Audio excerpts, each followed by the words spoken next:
Hello students, हम लोग matrix पढ़ रहे हैं और मैट्रिक्स में हम लोगों ने बेसिक्स जो है सीखे थे। मैट्रिक्स क्या होती है और कितने टाइप की मैट्रिक्स होती है, इसका डिस्कशन हम लोग लास्ट वीडियो में कर चुके हैं। आज हम लोग मैट्रिक्स को आगे प्रोसीड करेंगे और हम लोग समझेंगे कि मैट्रिक्स में अलजेब्रा क्या होती है।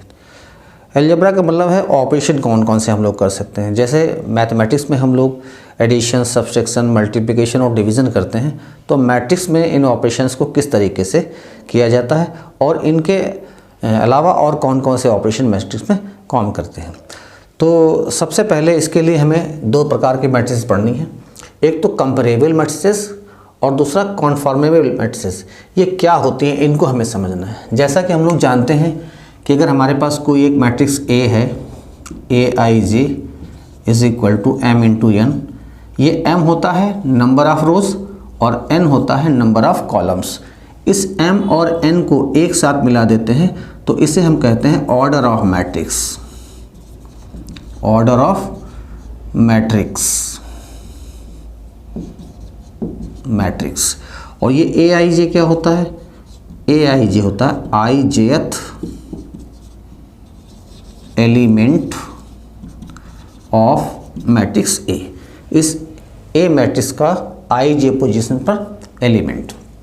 अब देखिए, हमारे पास अगर कोई दो मैट्रिक्स हों और उन दोनों मैट्रिक्स के ऑर्डर सेम हो, ऑर्डर क्या हो? सेम हो। ऑर्डर सेम का मतलब क्या हुआ? नंबर ऑफ रोज इक्वल हो और नंबर ऑफ कॉलम्स इक्वल हो।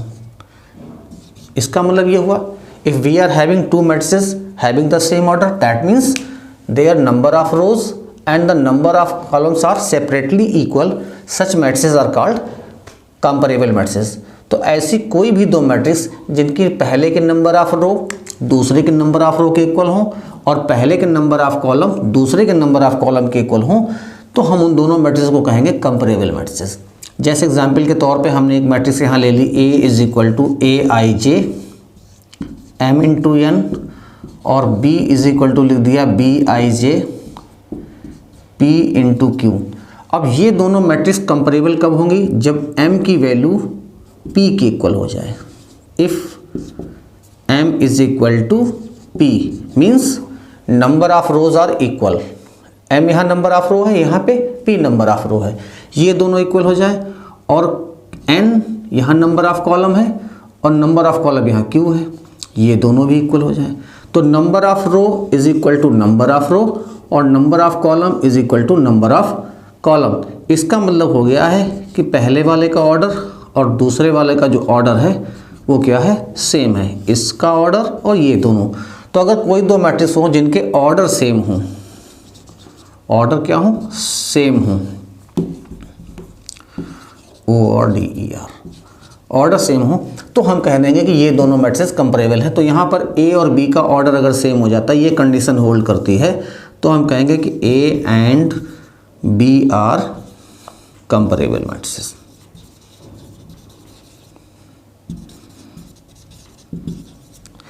इसी तरीके से देखते हैं अब कन्फॉर्मेबल मैट्रिक्स कौन सी होती है।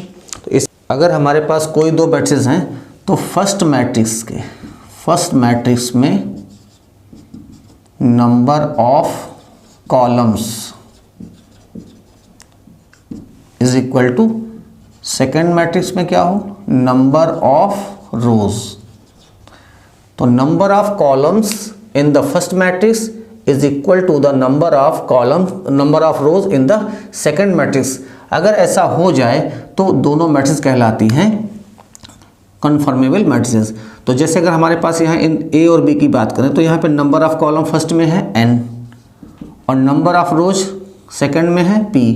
अगर ये दोनों इक्वल हो जाएं तो हम कहेंगे A and B are conformable matrices. तो ये इस तरीके से हमें ये दोनों चीज़ें मालूम होनी चाहिए। अब इनको मालूम करने की ज़रूरत क्या थी, क्या आवश्यकता थी हमको इनको पढ़ने की? तो ये हमारे लिए बहुत आवश्यक इसलिए हैं, क्यों? देखिए, कुछ ऑपरेशन हम लोग पढ़ते हैं यहाँ पर। कौन कौन से ऑपरेशन पढ़ने हैं? तो हमें सबसे पहले पढ़ना है equality of two matrices. Number 1 है इक्वलिटी ऑफ टू मैट्रिसेस। हमें ये देखना है कि दो मैट्रिसेस इक्वल कब होती हैं।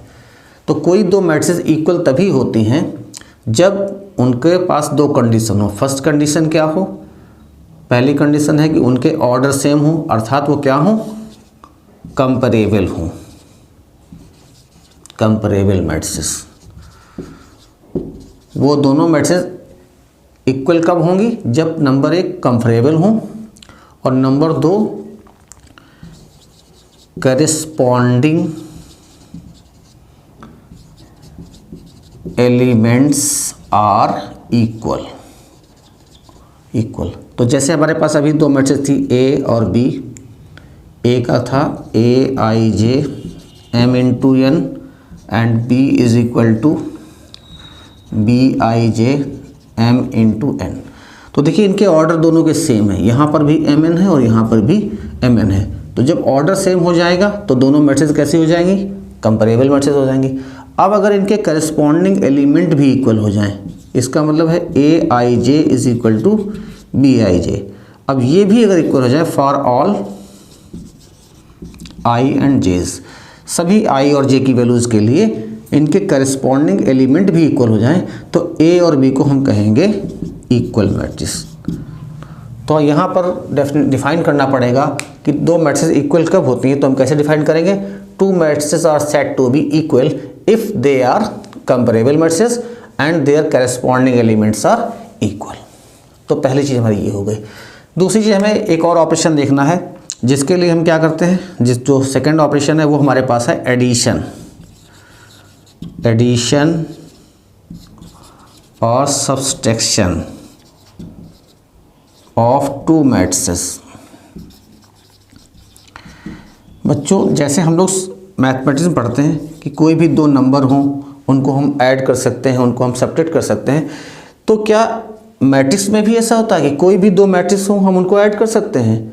नहीं, ऐसा नहीं होता है। मैट्रिक्स सारी मैट्रिक्स ऐड नहीं होती हैं और ना ही उनको सब्ट्रैक्ट किया जा सकता है।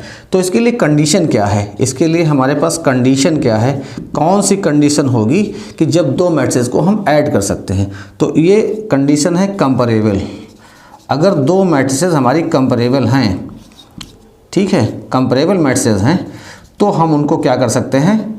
उनको हम ऐड कर सकते हैं। तो if two matrices are comparable they can be added और सब्ट्रैक्टेड। कंपैरेबल का मतलब क्या? उनके ऑर्डर सेम हो। तो जैसे अभी हमने यहाँ पे ए और बी का एग्जाम्पल लिया है, इन दोनों के ऑर्डर कैसे हैं? ये दोनों के ऑर्डर सेम है, तो हम इन दोनों को ऐड कर सकते हैं।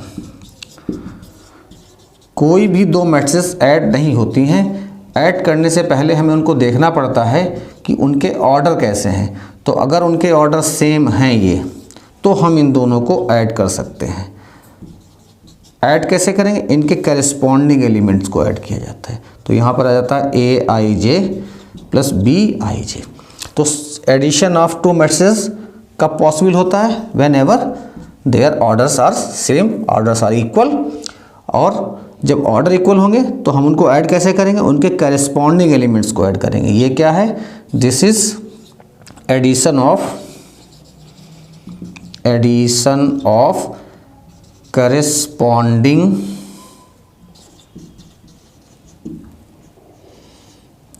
एलिमेंट्स। ये हो गया। अब एक चीज़ और हमको मालूम होनी चाहिए बच्चों, हम लोगों ने कुछ बेसिक ऑपरेशन प्रॉपर्टीज़ पढ़ी हैं। ऑपरेशन की प्रॉपर्टीज़ कौन कौन सी होती हैं? तो देखिए प्रॉपर्टीज़ में सबसे पहले आती है क्लोजर प्रॉपर्टी। दूसरी होती है हमारे पास एसोसिएटिव प्रॉपर्टी। तीसरी होती है कॉम्यूटेटिव प्रॉपर्टी। चौथी होती है एग्जिस्टेंस ऑफ आइडेंटिटी। पांचवी होती है एग्जिस्टेंस ऑफ इनवर्स। और छठी होती है डिस्ट्रीब्यूटिव प्रॉपर्टी।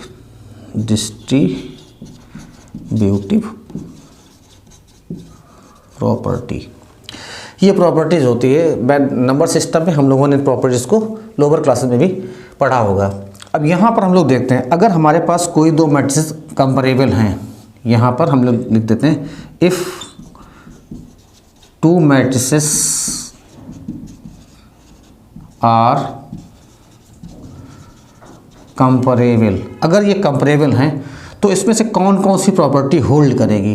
तो पहली प्रॉपर्टी होल्ड करती है, कौन सी? Closure property. इसका मतलब ये है कि अगर कोई दो मैट्रिसेस हम ले लें ए और बी, और उनको हम अगर ऐड करेंगे तो ऐड करने के बाद उसी ऑर्डर की एक हमें नई मैट्रिक्स मिल जाएगी।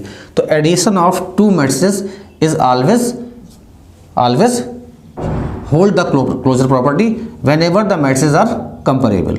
अगर मैट्रिसेस कंपेरेबल हैं तो क्लोजर प्रॉपर्टी हमेशा होल्ड करेगी। इसी तरीके से एसोसिएटिव प्रॉपर्टी क्या होता है? तो यहाँ पे क्लोजर प्रॉपर्टी के लिए क्या लिख सकते हैं? अगर हम ए और बी को ऐड करते हैं तो ए और बी को अभी हमने ऐड किया था तो आया था a i J plus B I जे, और यहाँ पे क्या था? M into N. इस एलिमेंट को अगर हम एक नया एलिमेंट मान लें सी आई जे, तो ये हमारे पास उसी ऑर्डर की एक नई मैट्रिक्स आ गई है। तो ए और बी का सम करते हैं तो उसी ऑर्डर की एक हमें नई मैट्रिक्स मिल जाती है जिस ऑर्डर की मैट्रिक्स ए और बी थी। इसका मतलब हो गया मैट्रिक्स एडिशन इज क्लोज्ड, यानी addition of the matrix is closed under the operation of addition. तो ये एक प्रॉपर्टी हमारी होल्ड हो गई। दूसरी इसी तरीके से एसोसिएटिव प्रॉपर्टी भी होल्ड करती है। ए प्लस बी प्लस सी करते हैं तो हम इस तरीके से इनको लिख सकते हैं। बस केवल कंडीशन क्या है? यही कंपेरेबल होनी चाहिए, उनका जो ऑर्डर है वो इक्वल होना चाहिए। तो ये एसोसिएटिव प्रॉपर्टी है, ये भी हमारी होल्ड करती है। तीसरी हमने पढ़ी थी कम्यूटेटिव प्रॉपर्टी। तो कम्यूटेटिव प्रॉपर्टी में क्या होता है? ऑर्डर चेंज होता है ऐड करने का। तो ए बी को ऐड करें या बी ए को ऐड करें, दोनों कंडीशन में रिजल्ट सेम रहता है। उसके बाद में चौथी प्रॉपर्टी है एग्जिस्टेंस ऑफ आइडेंटिटी। तो हम लोगों को मालूम है एक नल मैट्रिक्स होती है। तो अगर कोई मैट्रिक्स हमारे पास ए है, उसी ऑर्डर की हम नल मैट्रिक्स ले लें और उसको हम ऐड कर दें तो रिजल्ट हमारा ए ही आएगा। नल मैट्रिक्स वो होती है जिसके सभी एलिमेंट जीरो होते हैं। तो यहाँ पर जो ये नल मैट्रिक्स आ रहा है इसको हम लोग कहते हैं आइडेंटिटी एलिमेंट, आइडेंटिटी एलिमेंट। तो ये आइडेंटिटी एलिमेंट होगा, किसके लिए होगा? एडिशन के लिए होगा।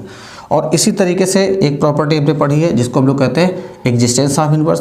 तो हमें मालूम है कि अगर किसी भी मैट्रिक्स में उसका नेगेटिव मैट्रिक्स ऐड कर दिया जाए, नेगेटिव मैट्रिक्स क्या होता है? ए मैट्रिक्स के सभी एलिमेंट्स का साइन चेंज कर दें तो हमें नेगेटिव ऑफ ए मिल जाएगा, और इन दोनों को अगर हम ऐड करें तो हमारे पास आ जाता है जीरो। तो यहाँ पर ए का एडिटिव इनवर्स हो जाएगा A inverse, additive inverse of A is minus A.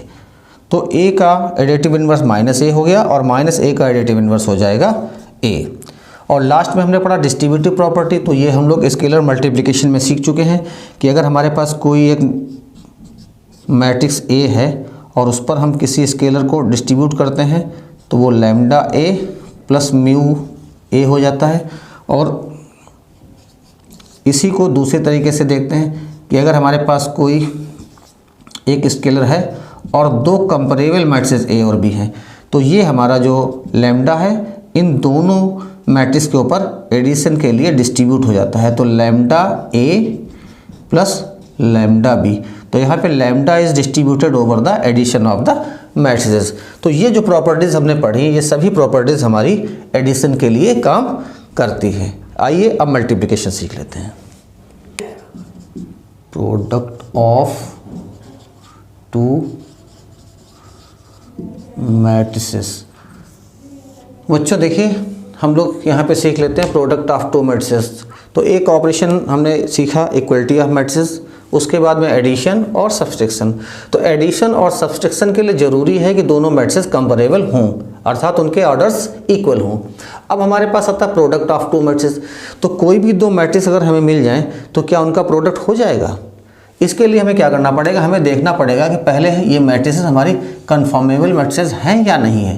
Conformable का मतलब हुआ कि पहले का जो नंबर ऑफ कॉलम्स और दूसरे का जो नंबर ऑफ रोज ये इक्वल है कि नहीं है। अगर ऐसा है तभी हम दो मैट्रिसेस को मल्टीप्लाई कर सकते हैं। तो product of two matrices is only possible when the matrices are conformable. इसका मतलब है कि अगर हमारे पास एक matrix Aij m into n है और दूसरी matrix B is equal to Bij n into P है, तो अब देखिए हम इनको मल्टीप्लाई कर सकते हैं कि नहीं कर सकते हैं। तो देखिए फर्स्ट मैट्रिक्स का जो नंबर ऑफ कॉलम्स है और सेकंड में जो नंबर ऑफ रोज हैं ये दोनों आपस में इक्वल हैं और इसलिए हम इन दोनों को मल्टीप्लाई कर सकते हैं, इनका प्रोडक्ट किया जा सकता है। अब प्रोडक्ट करते कैसे हैं इसको ज़रा समझ लेते हैं। n into P. तो देखिए बच्चों ये जो i होता है इसकी वैल्यू हमें मिलती है कहाँ से, m से। तो हम लोगों ने पिछले वीडियो में पढ़ा था कि जो i की वैल्यू होती है वो m से 1 से लेके m तक होती है। j की वैल्यू जो होती है वो 1 से लेके n तक होती है। और यहाँ पर भी यहाँ पर थोड़ा सा j और k लिख देते हैं। तो j की वैल्यू क्या हो जाएगी, यहाँ पे यही रहेगी और k की वैल्यू हमारे पास हो जाएगी 1 से लेके और p तक। तो देखिए यहाँ पर j की जो वैल्यू है वो दोनों में कॉमन है, तो जो कॉमन वैल्यू होती है उस पर हम लोग समेशन लगा देते हैं। तो यहाँ पे लिख देंगे summation j is equal to 1 to n। j की वैल्यू कहाँ से शुरू हो रही है, 1 से, और कहाँ तक जा रही है, n तक जा रही है। तो इस पर तो समेशन लगा देंगे और इन दोनों नंबर्स का कर देंगे प्रोडक्ट। तो ये जो n है और ये जो n है, ये जो कॉमन पार्ट है ये तो हमने समेशन पे ले लिया, इसको यहाँ से हटा देंगे तो बचेगा हमारे पास m इंटू पी। तो जो नई मैट्रिक्स हमें मिलेगी प्रोडक्ट के बाद में उसका ऑर्डर हो जाएगा m into P. m is row number of rows of the first matrix and the number of columns of the second matrix. इस तरीके से ये हमें प्रोडक्ट यहाँ पर मिल जाएगा। अब ये जो चीज़ हम यहाँ पे देख रहे हैं ये तो हमने थ्योरेटिकल लिख दिया यहाँ पर जो रूल है, लेकिन प्रैक्टिकली हम लोग कैसे मल्टीप्लाई करते हैं। तो प्रैक्टिकली मल्टीप्लाई करने के लिए देखिए आप, जैसे हमारे पास ये लिखा है, अब यहाँ पर हमने लिखा है समेशन Aij इंटू Bjk और j की वैल्यू 1 से लेके n तक है। तो जब हम यहाँ पर अप्लाई करेंगे j की वैल्यू 1 रखेंगे तो हमारे पास क्या आ जाएगा, यहाँ पर ai1 into B1k plus ai2 plus b into B2k। इसी तरीके से ai3 B3k और यही प्रोसेस चलता रहेगा। लास्ट में आ जाएगा हमारे पास यहाँ पर ain इंटू BNK। देखिए बच्चों अब ये जो हमने चीज़ लिखी है इस चीज़ को आप ध्यान से देख लीजिए। अब यहाँ पर ये प्रोडक्ट हमारा है, इन दोनों का प्रोडक्ट ये आएगा। इसमें जब i हमें फर्स्ट रो लेनी पड़ेगी तो i की वैल्यू हम क्या ले लेंगे 1, और अगर हमें फर्स्ट कॉलम लेना है तो k की वैल्यू ले लेंगे 1। इसका मतलब ये हुआ कि जब कभी भी इस चीज़ को अगर हम थोड़ी देर के लिए इस तरीके से एक नया एलिमेंट सपोज कर लें Cik, क्योंकि यहाँ i बचेगी वैल्यू और k बचेगा, तो Cik बचेगा। तो अगर हमें पहला एलिमेंट निकालना, सपोज करिए 1 1 निकालना है, C11, तो हम यहाँ पर i की जगह भी 1 रखेंगे और k की जगह भी 1 रखेंगे। तो ये आ जाएगा 1 1 B11 plus A12 B21 plus A13 B31 plus that that dash, last में आ जाएगा A1n एंड Bn1। तो देखिए बच्चों ध्यान अगर से देखेंगे आप तो यहाँ पर जो ये एलिमेंट हमारे पास आ रहे हैं, A वाले जो एलिमेंट आ रहे हैं ये फर्स्ट रो के एलिमेंट आ रहे हैं, और जो दूसरे वाले लिख रहे हैं B वाले एलिमेंट हम जो लिख रहे हैं ये फर्स्ट कॉलम के एलिमेंट आ रहे हैं। इसका मतलब जो हम प्रोडक्ट लिखते हैं ये करस्पॉन्डिंग एलिमेंट्स का होता है। तो पहली मैट्रिक्स के रो के एलिमेंट लेते हैं और ये जो है कॉलम के, दूसरी मैट्रिक्स के कॉलम के एलिमेंट हैं और इनको करस्पॉन्डिंग मल्टीप्लाई करते हैं, फर्स्ट एलिमेंट से फर्स्ट को, सेकंड से सेकंड को थर्ड से, इस तरीके से, और मल्टीप्लाई करके उनको लिख देते हैं। जैसे देखिए यहाँ पे हमारे पास सपोज करिए एक थर्ड ऑर्डर की मैट्रिक्स अगर हमारे पास है तो हम पहली रो को पहले कॉलम, इससे पहले एलिमेंट को पहले से मल्टीप्लाई करेंगे, सेकंड को सेकंड से और थर्ड एलिमेंट को थर्ड से, इन तीनों को मल्टीप्लाई करके और इनको ऐड कर लेंगे, ऐड करके यहाँ पे लिखेंगे पहले एलिमेंट पे। इसी तरीके से जब सेकंड रो लेंगे तो सेकंड रो के पहले एलिमेंट को इससे मल्टीप्लाई करेंगे, दूसरे को दूसरे से और तीसरे को तीसरे से मल्टीप्लाई करेंगे और इनको मल्टीप्लाई करके ऐड करेंगे। ऐड करने के बाद जो रिजल्ट आएगा वो यहाँ रखेंगे। तो देखिए बच्चों, हमें मालूम है कि इस एलिमेंट को हम लोग कहते हैं C11 और इसको हम लोग कहते हैं C1, C21, इसको कहते हैं C31। इसी तरीके से यहाँ आता है C12, C22, C32 और यहाँ पर आ जाएगा C13, C23, C33। तो ये जो वैल्यू आती है ये क्या यहाँ लिखा 1 का मतलब फर्स्ट रो। तो आपको पहले वाले मैट्रिक्स की फर्स्ट रो लेनी है और ये जो लिखा कॉलम का होता है दूसरे वाले का कॉलम लेना, फर्स्ट कॉलम, और उनके करस्पॉन्डिंग एलिमेंट्स को मल्टीप्लाई करके ऐड करना है। जो रिजल्ट आएगा वो यहाँ पे लिखेंगे। इसी तरीके जब इसकी पोजीशन निकालनी है तो यहाँ पे 2 लिखा है तो फर्स्ट मैट्रिक्स का सेकंड रो लेंगे, फर्स्ट मैट्रिक्स का सेकंड रो और सेकंड मैट्रिक्स का फर्स्ट कॉलम, ये क्या लिखा 1, तो फर्स्ट कॉलम, इन दोनों को मल्टीप्लाई करेंगे, करस्पॉन्डिंग एलिमेंट को मल्टीप्लाई करेंगे और ऐड करके यहाँ पर उनकी वैल्यू लिखेंगे। इसी तरीके से सारे एलिमेंट्स को हम लोग मल्टीप्लाई कर लेंगे। तो पहली रो, पहले मैट्रिक्स की रो और सेकंड की कॉलम, करस्पॉन्डिंग एलिमेंट को मल्टीप्लाई करना है, ऐड करना है और जो पोजीशन मिलेगी उसी पोजीशन पे उनकी वैल्यूज़ को हमें रिप्लेस कर देना है। तो इस तरीके से हम मैट्रिसेस को मल्टीप्लाई कर सकते हैं। तो आप लोगों को ध्यान रखना है कि कभी भी 2 मैट्रिक्स आपको मिलेंगी तो उनके प्रोडक्ट के लिए सबसे ज़रूरी कंडीशन है कि वो कन्फर्मेबल मैट्रिसेस हों, और कन्फर्मेबल होंगे तभी उनको हम मल्टीप्लाई करेंगे। और मल्टीप्लाई करने की टेक्निक जो हमने यहाँ पे सीखी है उसी का हम लोग प्रयोग कर सकते हैं। प्रैक्टिकली इस तरीके से करेंगे और थ्योरेटिकली इस तरीके से करेंगे। अब आता है प्रॉपर्टीज़ में। तो जो हमने प्रॉपर्टीज़ पढ़ी हैं, इन प्रॉपर्टीज़ में से कौन सी ऐसी प्रॉपर्टीज़ हैं जो product of matrices, product of 2 matrices में काम करती हैं। तो जब 2 मैट्रिसेस को हम मल्टीप्लाई करते हैं तो इसमें से कौन कौन सी प्रॉपर्टीज़ काम करती हैं। तो देखिए पहली प्रॉपर्टी जो क्लोजर प्रॉपर्टी है, ये प्रॉपर्टी अगर मैट्रिसेस हमारी कंपेरेबल हैं तो काम कर जाएगी, यहाँ पर ये काम कर जाएगी। लेकिन इसमें दिक्कत ये होती है कि जो ऑर्डर होता है उससे भिन्न ऑर्डर की मैट्रिक्स हमें मिलेगी। तो हम इसको कन्फर्मली नहीं कह सकते हैं कि ये हर एक 2 मैट्रिक्स, जो 2 मैट्रिक्स कंपेरेबल हैं उनके लिए हमेशा क्लोजर प्रॉपर्टी काम करेगी। लेकिन जो रिजल्ट आएगा वो इन्हीं ऑर्डर का नहीं होगा, उसका ऑर्डर भिन्न भी हो सकता है। इसलिए हम इसको कहेंगे कि ये हमेशा काम नहीं करती है। एसोसिएटिव प्रॉपर्टी प्रोडक्ट में हमेशा काम करती है। अगर हमारे पास कोई 3 मैट्रिसेस हैं और वो मल्टीप्लाई करने के योग्य हैं, उनको हम मल्टीप्लाई कर सकते हैं, तो हम A और B को पहले मल्टीप्लाई करें या B और C को पहले मल्टीप्लाई करें, इससे कोई फ़र्क नहीं पड़ता। A और B को मल्टीप्लाई करें, जो रिजल्ट आए उसको C से मल्टीप्लाई कर दें, या B और C को मल्टीप्लाई कर लें और उनका जो रिजल्ट आए उसको हम A से मल्टीप्लाई करें। दोनों कंडीशन में रिजल्ट सेम रहता है और जब रिजल्ट सेम रहता है तो हम कहते हैं कि multiplication of the matrices always hold the associative property. इसी तरीके से आते हैं कॉम्यूटेटिव। अब कॉम्यूटेटिव प्रॉपर्टी का मतलब होता है A को B से गुणा करें और B को A से गुणा करें और दोनों रिजल्ट समान आए, तो हमेशा इक्वल नहीं आते हैं। तो कॉम्यूटेटिव प्रॉपर्टी इसमें होल्ड नहीं करती है। Existence of identity, identity in जो मैट्रिक्स होती है वो एग्जिस्ट करती है, हर एक मैट्रिक्स की आइडेंटिटी मैट्रिक्स मिल जाती है, इसलिए ये स्क्वायर मैट्रिक्स में हमेशा होल्ड करती है। स्क्वायर मैट्रिक्स में ध्यान रखें, किसमें, स्क्वायर मैट्रिक्स में। अब आता है इन्वर्स। इन्वर्स एग्जिस्ट करता है लेकिन हमेशा एग्जिस्ट नहीं करता है। इसके लिए भी कंडीशन होती है कि अगर कोई मैट्रिक्स हमारी कैसी है,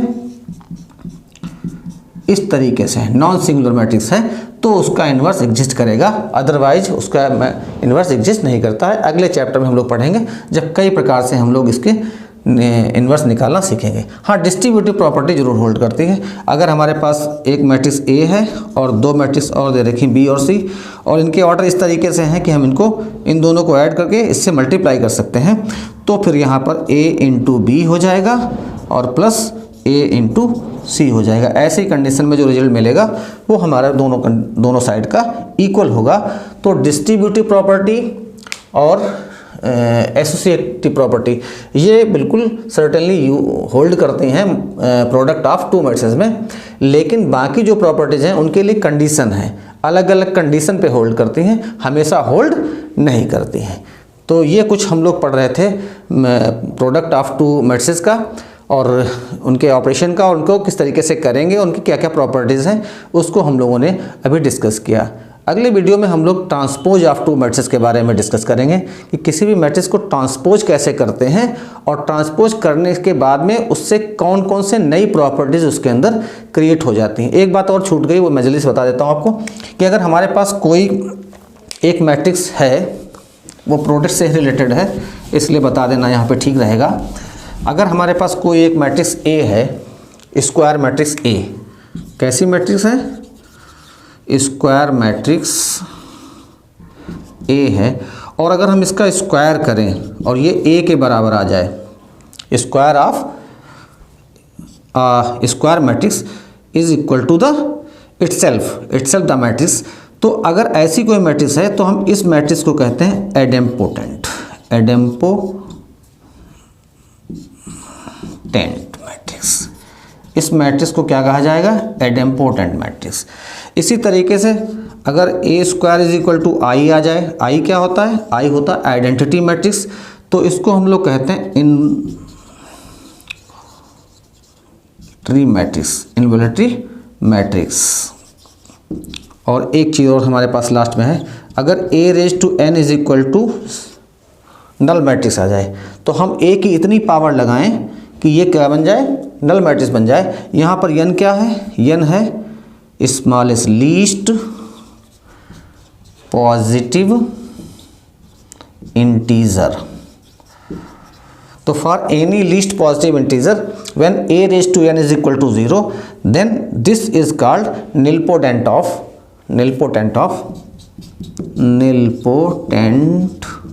ऑफ इंडेक्स। तो ये तीन प्रॉपर्टी और प्रोडक्ट में है जो हमें अच्छे तरीके से याद होनी चाहिए। अगले वीडियो में मिलेंगे और तब हम लोग ट्रांसपोज और उससे रिलेटेड प्रॉपर्टीज़ की चर्चा करेंगे। तब तक इसको देखिए, समझिए और एंजॉय करिए। Thank you.